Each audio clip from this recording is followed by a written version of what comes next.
అదేవిధంగా ఈ కార్యక్రమానికి వచ్చినటువంటి వేదిక మీద పెద్దలకు, సర్పంచులకు, ఎంపీటీసీలకు, మండల స్థాయి వైఎస్ఆర్ కాంగ్రెస్ పార్టీ కార్యకర్తలకు, ఈ కార్యక్రమానికి వచ్చినటువంటి పాత్రికేయులు మిత్రులు అందరూ కూడా పేరు పేరున సుమాంజలు తెలుపుతా ఉన్నాను. ఇలాంటి కార్యక్రమాలు మనం ప్రతిపక్షంలో ఉన్నాం కాబట్టి ఇలాంటి కార్యక్రమాలు ఎక్కువగా జరిపితే కార్యకర్తలకు మరింత భరోసాగా ఉంటుందనేది నా యొక్క నమ్మకం. మరి ముఖ్యంగా మన ఎమ్మెల్యే సార్ ఎప్పుడు కూడా ఏ కార్యక్రమం మొదలుపెట్టినా కూడా తారాపురం గిడ్డాంజనేయ స్వామిని దర్శించుకున్న తర్వాతనే ఆయన అన్ని కార్యక్రమాలు చేపడుతున్నాడు. కాబట్టి ఆ ఆంజనేయ స్వామి ఆశీస్సులు ఎప్పటికి కూడా మన ఎమ్మెల్యే సార్ గారి మీద ఉండాలని చెప్పి ఈ సందర్భంగా కోరుకుంటూ, ఒక్కసారి మనము మన పార్టీ గురించి, మన పార్టీ యొక్క పరిస్థితిని ఒకసారి సమీక్షించాల్సినటువంటి పరిస్థితి వచ్చినప్పుడు దయచేసి ఎమ్మెల్యే సార్కి ఒకటే విజ్ఞప్తి చేస్తున్నాం సార్. దయచేసి మన పార్టీలో గతంలో మనం అధికారంలో ఉన్నప్పుడు వర్గపోరు కొంత ఉండేది. మన పార్టీలోనే YSR Congress party versus YSR Congress party చాలా పల్లెల్లో ఉండేది. అది మీ వారికి వచ్చినప్పటికీ కూడా అది కూడా కొంత మనకు మన మండలంలో మెజార్టీ రాకపోవడానికి కొంత దెబ్బతీసింది అనేటువంటి మాట మేము చాలామంది బయటికి చెప్పుకోలేకపోయినా కూడా మీకు మీ వరకు చెప్పలేకపోయినా కార్యకర్తల్లో కొంత నిరాశ నిస్పృహలు ఉన్నాయి సార్. అలాంటి పరిస్థితిని మళ్ళీ భవిష్యత్తులో రానియకుండా పార్టీని ఒకే లైన్లో నడపడానికి మీరు కనీసం 6 నెలలకు ఒకసారైనా కార్యకర్తల సమీక్ష సమావేశం జరిపితే బాగుంటుందని చెప్పేసి ఈ సందర్భంగా తెలియజేస్తున్నాం సార్. అంతేకాకుండా ఇంకోటి, గ్రామాల్లో సర్పంచుల మీద, ఎంపీటీసీల మీద వాళ్ళ పెత్తాన్ని చెలాయించాలని చూస్తున్నారు. ఇలాంటి పప్పులుడుకు అని చెప్పి ఈ సందర్భంగా తెలియజేస్తున్నాం సార్. అంతే పంచాయతీ సెక్రటరీలు అడ్డం పెట్టుకొని సర్పంచుల అధికారాలని కాలరాస్తూ అధికార తెలుగుదేశం పార్టీ నాయకులు దాడులు చేయాలని చూస్తే మాత్రం గట్టిగా ప్రతిఘటిస్తాం. అవసరమైతే మేము కూడా తిరిగి దాడి చేయడానికి ఏమాత్రం వెనుకాడబో అని చెప్పి ఈ సందర్భంగా తెలియజేస్తున్నాం సార్.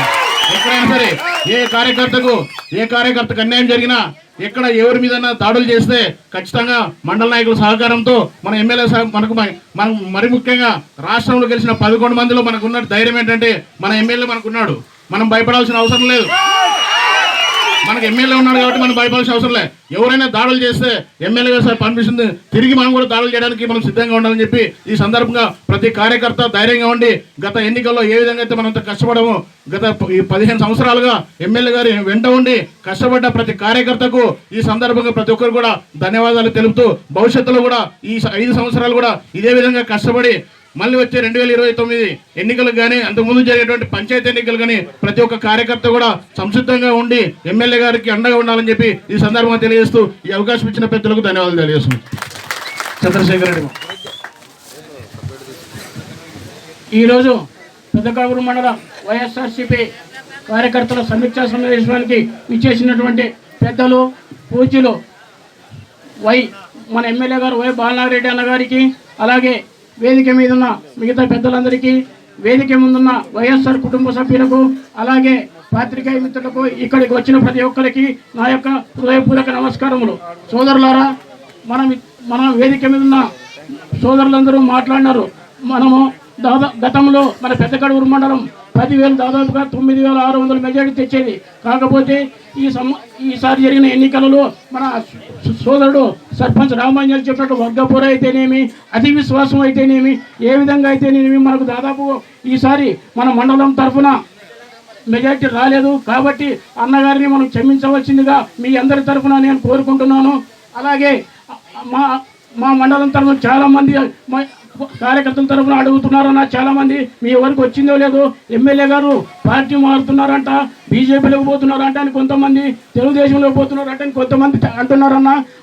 దాని గురించి మాకు క్లారిటీ ఇవ్వాల్సిందిగా ఈ సభముఖంగా కోరుతున్నాను. అలాగే దాదాపుగా అంటే మేము జగన్మోహన్ రెడ్డి గారి ప్రభుత్వము ఈ సంక్షేమ పథకాలు మొదలు పెడితే దాదాపుగా రాష్ట్ర ఆర్థిక వ్యవస్థ చిన్నాభిన్నమై మరో శ్రీలంకగా అవుతుందని చెప్పినాడు. చంద్రబాబు నాయుడు గారు అయితే సంపద సృష్టించి మేము రాష్ట్ర పాలన చేస్తాం, రాష్ట్ర అభివృద్ధి పాల్పడతాం అంటే మీరు వైఎస్ఆర్ కార్యకర్తలు అయితేనేమి, వైఎస్ఆర్ నాయకులు అయితేనేమి వాళ్ళని చంపి వాళ్ళ ఆస్తులను దోచుకొని రాష్ట్ర అభివృద్ధికి తోడ్పెడతారా అని సభముఖంగా తెలియజేస్తున్నాను. దాదాపుగా గత 40 రోజుల నుంచి అంటే ఎలక్షన్ల కౌంటింగ్ అయిపోయిన ప్రతి ఒక్క రోజు వైఎస్ఆర్ కార్యకర్తల మీద అయితేనేమి, ప్రభుత్వ కార్యాలయం మీద అయితే దాడి చేయడం రోజు అంటూ లేదు, దాడి జరిగే సమయం అంటూ లేదు. కాబట్టి ఇక్కడ అలాంటివన్నీ ఏం సమస్య లేదు. ఎందుకంటే మాకు దాదాపు 4 సార్లు నియోజకవర్గంలో అత్యధిక మెజార్టీతో గెలిచి మాకు విన్నట్టే అండగా ఉన్నారు కాబట్టి మా పైన ఎలాంటి వారు దాడి చేయడానికి ధైర్యం చేయట్లేదు. మేము కూడా మీ అండ చూసుకుని అయితేమి మేము ఈ కార్యకర్తలకు అండగా ఉన్నాము. కాకపోతే మా దగ్గర అటువంటి జరిగే సమస్య లేదు. ఏ లాంటి అధికారిగా మేము ముందుండి మా కార్యకర్తలకు ముందుంటామని తెలియజేసుకుంటూ, అలాగే మనము దాదాపుగా ఈఎంలతో దార్పున ఓడిపోయినామని చాలా మంది అంటున్నారు. కాకపోతే మనకు ఎలాంటి ఆధారాలు లేవు కాబట్టి మనం దాని గురించి ఆలోచించాల్సిన అవసరం లేదు. ఏమో మన దురదృష్టమో మన అతి విశ్వాసం వలన అయితేనేమి మనం ఓడిపోవడం జరిగింది. ఈ గతంలో అనేవారు పిచ్చాపాటిగా మేము బాలనాగిరెడ్డికి వాళ్ళు పోటీ చేస్తారంట, వీళ్ళు పోటీ చేస్తారని చెప్పేవాళ్ళు. మేము పిచ్చాపాటిగా మాట్లాడుతూ మాకు బాలనాగిరెడ్డి గారికి ఎవరో కాదు, ఈవెన్ చంద్రబాబు నాయుడు గారు అయితేనేమి, ఈవెన్ మోడీ గారు మాట్లాడితే మేము బాలనాగిరెడ్డిని అత్యధిక మెజార్టీని ఎన్నోసార్లు చెప్పిన సందర్భం ఉంది. మీ తరఫున మీ కుటుంబంతో మీ రాష్ట్రంలో ఏ తెలుగుదేశం నాయకుడైనా కానీ, చంద్రబాబు గారు కానీ, బాలకృష్ణ గారు, పవన్ కళ్యాణ్ పోటీ చేసినా కూడా మా బాలనాగిరెడ్డి ఈ రాష్ట్రంలో ఓడిపెట్టేవారు ఎవరు లేవని సామూహికంగా చెప్పినాం. కాబట్టి మా మాటలను అయితేనేమి, మా నాయకులు మనం ఒమ్ము చేయకుండా, మన నియోజకవర్గ కార్యకర్తలైనవి, నాయకులు అయితేనేమి, మన పెద్ద నాయకులు అయితేనేమి అన్నగారిని అత్యధిక మెజార్టీ గెలిపించినారు. కాబట్టి మీ విశ్వాసానికి నమ్మకం ఉంచుతూ మీకు ఎల్లవెల్ల అండగా ఉంటామని ఎమ్మెల్యే బాలనారెడ్డి తరఫున మాట ఇస్తూ ఈ అవకాశం ఇచ్చిన పెద్దలకి నమస్కారం తెలియజేసుకుంటూ సెలవు తీసుకుంటున్నాం. ఇప్పుడు మన నియోజకవర్గ 4వసారి గెలిచినటువంటి శాసనసభ్యులు వై బాలనారెడ్డి గారు మాట్లాడుతున్నారు.